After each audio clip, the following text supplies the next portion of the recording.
Rusia nuhat prej dekadash dobësitë e Ballkanit Perëndimor dhe tani po përpiqet të shfrytëzojë ato edhe në komunikimet me Shtetet e Bashkuara. Такие контакты есть, они пока еще не... Koha kur SBA dhe Evropa nuk flasin më me një gjuhë, i jep Moskës mundësinë të shtojë paqëndrueshmëritë në Ballkan dhe të pengojë integrimin evropian të shteteve të tij. It's a dream come true for Moscow. Kjo shton edhe frikën se proceset e papërfunduara, përfshirë dialogun Kosovë-Serbi, mund të trajtohen si instrument në negociatat më të gjera mes fuqive të mëdha. Shikues të nderuar, përshëndetje, mirë se vini në edicionin e ri të Ekspozes, magazinës së përjavshme televizive të Radios Evropa e Lirë. Unë jam Valona Tela. Për Kosovën nuk do të ishte hera parë që Rusia kërkon hise në fatin e saj. Nga kundërshtimi i intervenimit të NATO-s më 1999 tek krahasimi me Krimen e aneksuar dhe bllokimi i njohjeve ndërkombëtare, Moska ka luajtur vazhdimisht rolin e kundërshtarit të shtetësisë së saj. Sot kur marrëdhëniet mes SBA-s dhe EBE-s janë të tensionuara, ky ndikim rus rrezikon të bëhet edhe më i hapur. Këtë javë, ministri i jashtëm i Rusisë, Sergej Lavrov, konfirmoi se Moska ka hapur kanale komunikimi me Shtetet e Bashkuara për zhvillimet në Ballkan dhe se është e gatshme t'i thellojë ato. Ai gjithashtu la të kuptohet se edhe amerikanët duan të angazhohen. У нас с Соединенными Штатами больше. Ne kemi më shumë mundësi për të komunikuar me SBA-n, se sa me BE-n, për Ballkanin, veçanërisht për Bosnjë-Hercegovinën dhe vendet e tjera të rajonit. Kontaktet e tilla po vazhdojnë. Ato ende nuk kanë sjellë rezultate pozitive ose të qarta, por jemi të hapur për këto kontakte dhe me sa mund të gjykoj, edhe kolegët tanë amerikan janë të gatshëm t'i zhvillojnë. Тоже готовы их развивать. Radio Evropa e Lirë pyeti Departamentin Amerikan të Shtetit nëse SBA-ja po diskuton me Rusinë për Kosovën, Bosnjën apo vendet e tjera të Ballkanit, si koordinohet me Evropën dhe si e vlerëson rolin e Moskës në rajon, por nuk mori asnjë përgjigje që nga 20 janari. Bashkimi Evropian theksoi se nuk mund t'i konfirmojë shkëmbimet e mundshme mes palëve të treta. BE-ja është partneri kryesor politik, ekonomik dhe strategjik i Ballkanit Perëndimor dhe është plotësisht e angazhuar në rajon, tha një zëdhënës i bllokut për Radion Evropa e Lirë. Qeveria në detyrë e Kosovës nuk i komentoi deklaratat e Lavrovit, por kryeministri Albin Kurti në një ngjarje në Davos paralajmëroi për kërcënimin e tërthor që i vjen Kosovës nga Rusia përmes Serbisë, të dyja shtete që se njohin pavarësinë e saj.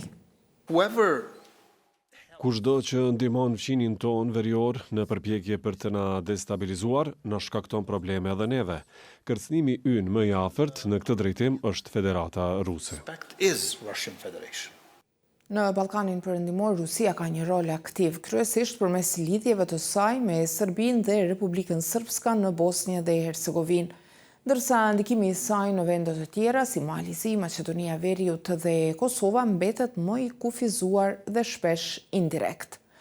Përmes dezinformatave, medias proruse dhe ndikimit energjetik, Moska synon të ngadalsojë integrimin euro-atlantik, të shtojë paqëndrueshmëri në rajon dhe të sfidojë interesat e SBA-s dhe BE-s.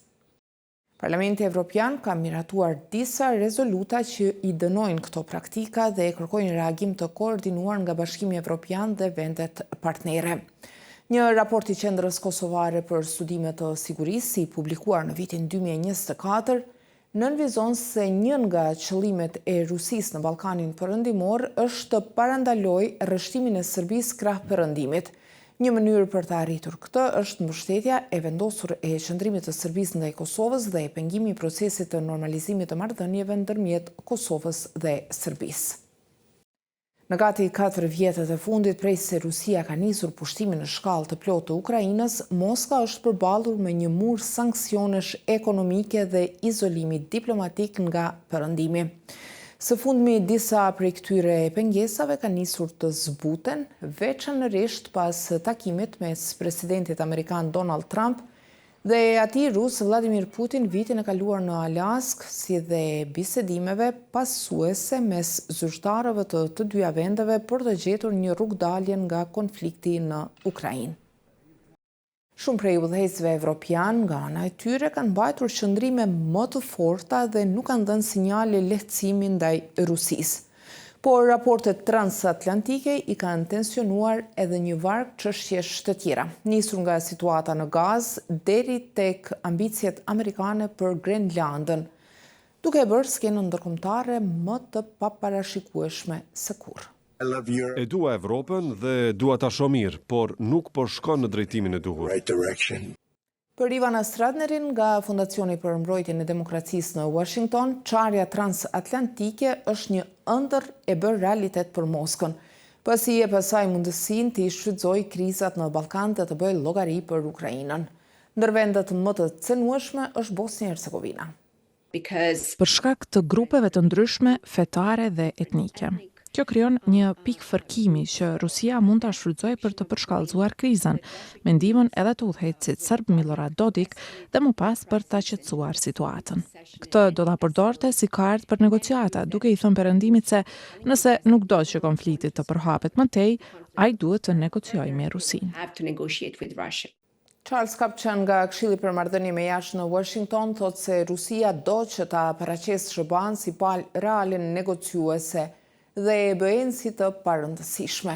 Ajo konsideron ndarjen transatlantike si të rrezikshme dhe kundërproduktive për frenimin e Rusisë. Sipas tij, heqja e sanksioneve ndaj Dodikut e ka afruar qëndrimin e SHBA-s me interesat e Moskës në Bosnjë e Hercegovinë.